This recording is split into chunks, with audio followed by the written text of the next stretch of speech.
Okay, the first thing we're going to do is the shoulder pad right here. We're going to paint white.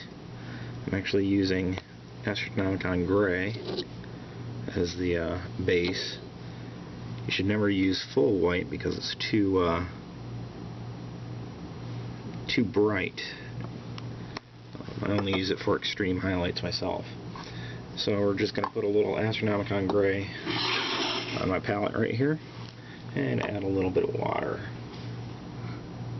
A lot of people don't use the brush to add water, as it gives your brush hooks, but I don't mind hooks because it allows me to get in places I normally can't. Alright, so first step, we're just going to paint this entire shoulder pad what I call white. It's not really white, it's more of a bright gray. This may be going on a little rough because of this is actually the third time this mini's been repainted. But I wanted to use an old mini mainly because of this power claw. I really like the power claws. What self-respecting orc player doesn't? Okay, so we get a good base of gray around there. I do want to leave some black on the edge there, and that's for battle damage a little bit later on. So we'll let that dry. And typically when I let things dry, I'll go back and hit some of the other details. But we're going to let that dry and we'll be right back. Okay, we're back. The shoulder pad is completely white now, or the off-color gray as I put it. Next step, we're going to actually draw a little grid on here.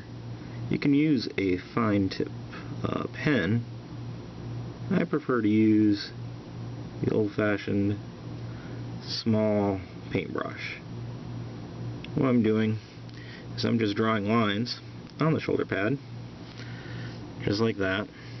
Now, it doesn't have to be perfectly straight because, well, they're orcs.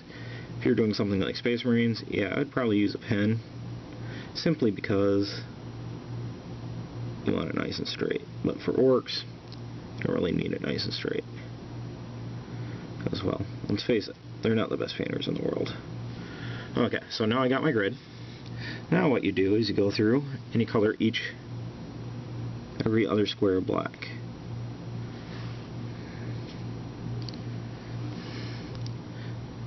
And this is where a pen would come in handy, but I like to say I hand painted them.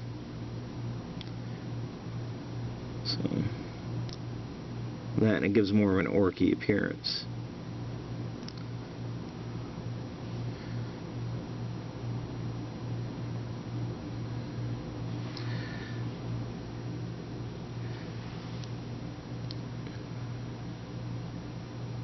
And the best part about doing it this way, you mess up, no big deal, because you can always go back over it.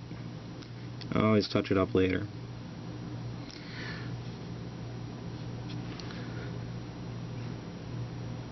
And just as a tip, the tighter you make your grid lines when you draw the grid out, the smaller the checks will look, and the better they'll look.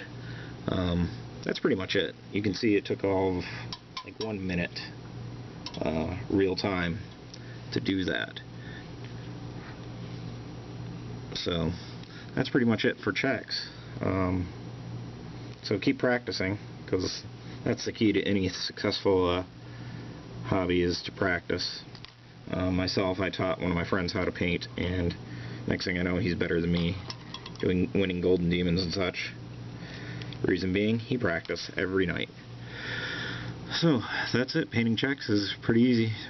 Paint a field, paint a grid over it, and then fill in every other square. What I'll go do now is go back and do some battle damage on it, and that's another tutorial, is how to do battle damage, so stay tuned.